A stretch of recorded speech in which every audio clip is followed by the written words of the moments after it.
আসসালামু আলাইকুম। আজকে বলবো আল্লাহমুখী হওয়ার উপায়। আল্লাহমুখী হওয়া মানে হলো আল্লাহর সন্তুষ্ট অর্জন করা এবং তার হুকুম আহকাম অনুযায়ী জীবন যাপন করা। এটি একটি সারা জীবনের যাত্রা, যাতে ধীরে ধীরে আমরা আল্লাহ সুবহানাহু ওয়া তাআলার কাছে যেতে পারি। আল্লাহমুখী হওয়ার কিছু উপায় তুলে ধরা হলো।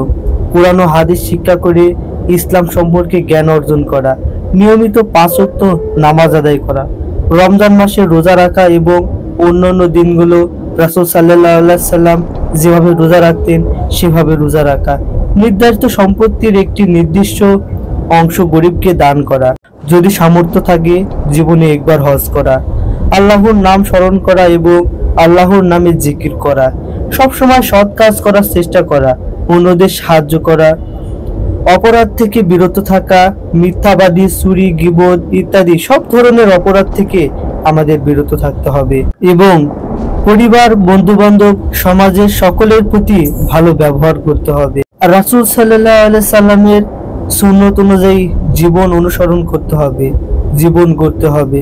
রাসূল সাল্লাল্লাহু আলাইহি সাল্লামের জীবন ও কর্ম অনুসরণ করতে হবে। সন্তুষ্টি, আল্লাহর সন্তুষ্টি হলো জীবনের সর্বশ্রেষ্ঠ সাফল্য।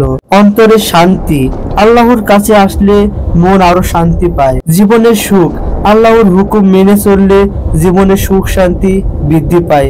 পরকালের সফলতা, আখিরাতে সফল হতে চাইলে আল্লাহমুখী হওয়া জরুরি। মনে রাখবেন, আল্লাহমুখী হওয়ার পথ সহজ নয়, এতে ধৈর্য, সহনশীলতা এবং অবিচল থাকার প্রয়োজন।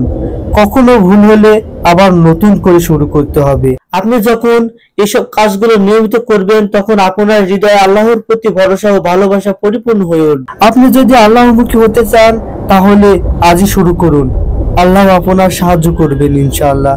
আর আমাদের ভিডিওটি ভালো লাগলে অবশ্যই লাইক, শেয়ার, কমেন্ট করে আমাদের সাথে থাকবে। আমাদের ইউটিউব চ্যানেলটা সাবস্ক্রাইব করবেন ইনশাআল্লাহ।